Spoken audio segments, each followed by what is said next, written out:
Hey friends, and welcome back to my channel. This video is all about fixing the issue while launching the game using the Steam. You got an error, game is already running. So without wasting time, let's go ahead and directly proceed with the resolution. So to fix out this issue, in the first step, right click on taskbar and choose the option Task Manager. Click on the Details tab and then right in the search box type in Easy Anti-Cheat. If any program is available with the name anti-cheat, you need to right click and choose the option Close or End Task. Same way, you need to type in Steam, and once you find the Steam, right click and choose the option End Task.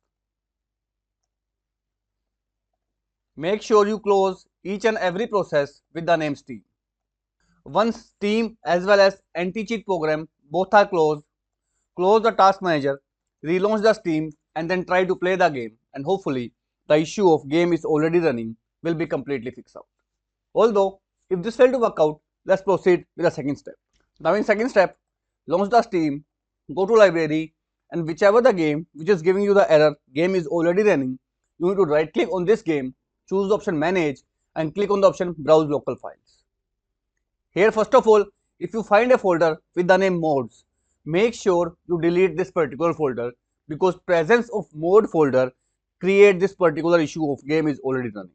So make sure you delete or remove the mods folder. After deleting the mods folder, right click on the exe file of the game and go to its properties, click on the option compatibility tab. And if you have check marked this particular option, run this program as an administrator. Uncheck it, then hit apply and OK button. Thirdly is press the I key to find a file with the name install script. Once you find this file, right click and choose the option delete.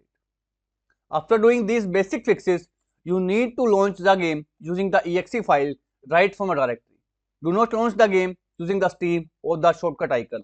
Launch the game using the exe file right into a directory, and hopefully the issue of game is already running will be completely fixed out. Although if nothing works, lastly you can do is to again right click, go to the properties of the exe file of the game, click on compatibility tab and check mark the option run this program in compatibility mode, and from the drop down list you need to do a hit and trial by choosing first Windows 7, hit apply, OK button, launch the game. If 7 doesn't work, choose 8, hit apply and OK button and then launch the game using this exe file only. So that's all about it friends. Hopefully by doing these methods, your issue of game is already running will be completely fixed out. So that's all about it friends. If this video works out for you, I request you to please click on subscribe button and turn the bell notification icon to continue receiving updates from my channel. Thank you so much friends. Thank you for watching.